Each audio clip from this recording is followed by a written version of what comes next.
Good morning, poets. I'm going to show you a new way to write a fun poem today. It's called an acrostic poem, acrostic, and I'm going to write a few about my bird or just birds.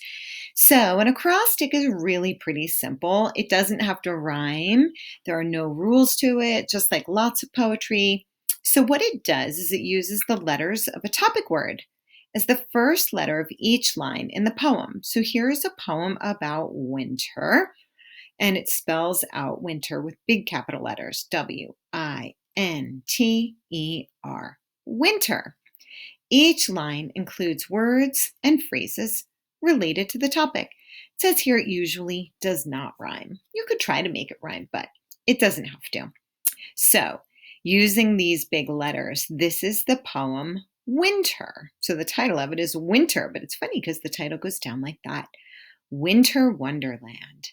Ice is slippery. Nothing is hot. The weather is cold. Everything you touch is cold. Really cold. Okay, so takes those letters, puts them capital like that.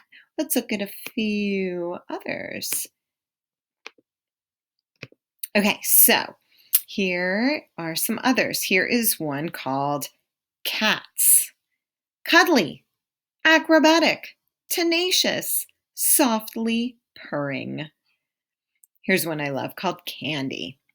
Here it spells candy, Candy, going down. Crunchy, chewy, awesome, nice and sweet, delightful and delicious, yummy treat. So you can see that they wrote candy down like this, and then every time they used a word or a few words, they described the candy. Crunchy, chewy, awesome, nice and sweet, delightful and delicious, yummy treat. Here's the cat one again. Here's one called Spring. Sunny days, plants awakening, raindrops on the roof, interesting clouds, new flowers, gray skies. Those are all words and phrases you could use to describe spring. And here's one called House, House.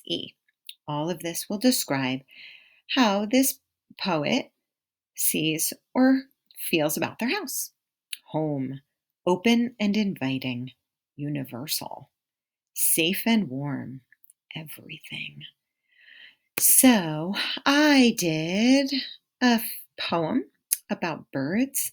I chose more than, I put a G.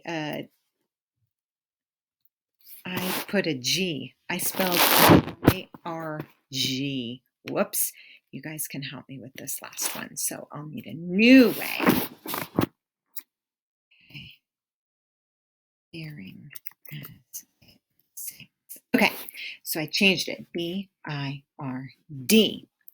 Bird. So I wrote this. Beautiful wings flying by. I see colors flash in my eye. Red, black, and yellow on your wings, daring as it sings. I'm going to say daring to swoop as it sings. Beautiful wings flying by, I see colors flash in my eye. Red, black, and yellow on your wings, daring to swoop as it sings. So I did a poem that had a little bit more words, a little phrase, so a few words together to describe, because I like the way it sounds. I could have done a poem that just had one word for each letter that was there. For you, if you would like to write a poem using your bird, so you might want to make it short. So let's just say you have the great horned owl. You might want to just do the word owl, OWL, and make it a short poem. If you had something like ruby-throated hummingbird, maybe yours would be hummingbird, which would still be pretty long and lots of words and phrases to think of. My bird is the mountain bluebird, and I didn't say mountain. I didn't want to make it that long. I just wanted to do blue bird, and I wrote it in blue. And on this one, I just wrote one word a few of the times. So I wrote beautiful, lovely, up in the sky, eating grasshoppers, bluebird in the meadow, radiant, darling.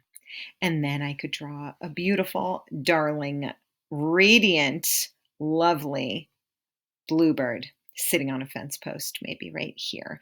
So this is for you to practice. You might want to do a poem where you just write bird, not berg with a G, B-I-R-D, and see if you could write an acrostic poem using the word bird. Or you might want to take one of the words from the name of your bird. Maybe you have a red-tailed hawk, and you could make yours say hawk, H-A-W-K. And you could come up with a descriptive word for each one of those letters. So do your best with that, and most importantly, have fun with it.